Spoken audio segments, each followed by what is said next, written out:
Katika timu ambazo zimepitia wakati mgumu sana, timu ambazo zimepitia wakati ambao ni wa kuhaso, wakati ambao huwezi kuelezea, ni Young Africans. Young Africans ni timu ambayo hapa katikati ilipoteana kabisa, yani ni timu ambayo ilipoteana, ilikuwa haipo kabisa kwenye mfumo. Wenyewe mliona timu ya Young Africans ilikuwa inatoa matokeo ambayo sio kabisa, inafungwa na timu ndogo, inatoa draw. Lakini juzi Tanzania Prisons tumeshangaa, timu ya Young Africans imetoka na matokeo makubwa. Hivi juzi jana, kati ya juzi na juzi, imetoka na matokeo 3-0 na magoli yaliyofungwa ni magoli ambayo ni hatari mno. Yaani mtu huwezi amini kuwa ni timu ambayo ile iliyokuwa inapitia wakati mgumu na saizi imepata matokeo vizuri. Na kingine cha kuambia watazamaji ni kwamba timu ya Young Africans ni timu ambayo inaamua matokeo kwa muda wote, kwa wakati wowote, na matokeo yanakuwa mazuri iwe jua au mvua. Na kingine cha kuambia ni kwamba timu ya Young Africans kutokana na kuamua matokeo kama inavyohitaji, lakini pia itaongoza ligi, itaendelea, haina mpinzani tuseme Tanzania, kwa sababu ina wachezaji ambao wana vipaji. Tukiangalia juzi kina Alan Okello, ni mchezaji mdogo lakini ana uwezo wa kucheza mpira vizuri, anaitwa Alan Okello.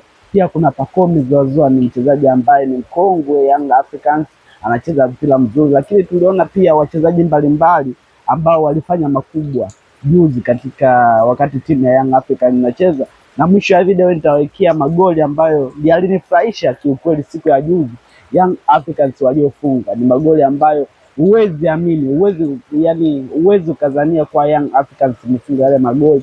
Ni magoli makubwa kwa kweli, na ni magoli ambayo yana standard fulani. Hata wachezaji waliofunga tuliwaona, ni magoli makubwa kwa kweli. Hiyo ni Young Africans, na nimekuja kuambia tu Young Africans ni kubwa, msiichukulie kwa udogo.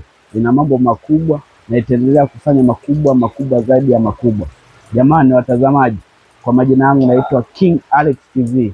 Jamani, subscribe account ya King Alex kwa notification kubwa zaidi. Mtaendelea kupata makubwa kupitia hili. Guys, Young Africans ni team. Isra Alan Okello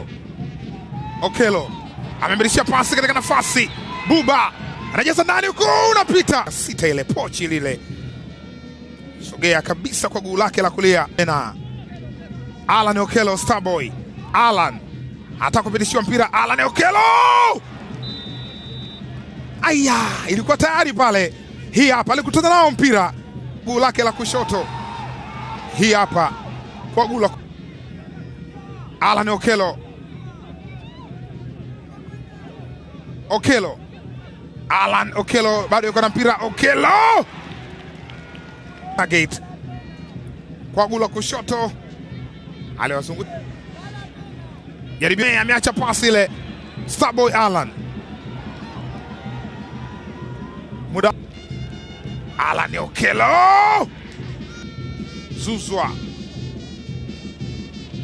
anaondoka na mpira. Alan Okello kwa Pacome Zouzoua ukata mpira pembeni kule. Israel Patrick Mwenda na mimina cross ndani, kunacheza kwa kichwa. Anaandika chuma safi kabisa, mpira ulipitishwa pembeni, akanyosha kidole akielekeza weka hapa. Walinzi wa Prisons wamekatika. Anaruka Alan Okello, nyuma yake pia yupo Mudathir Yahya Bas ambaye ilikuwa ni option ya pili kama ingeshindikana kwa Starboy kufanya. Zouzoua ameujaza, nacheza kwa kichwa. Mudathir Yahya, hello haters, this is the Green and Yellow Nation.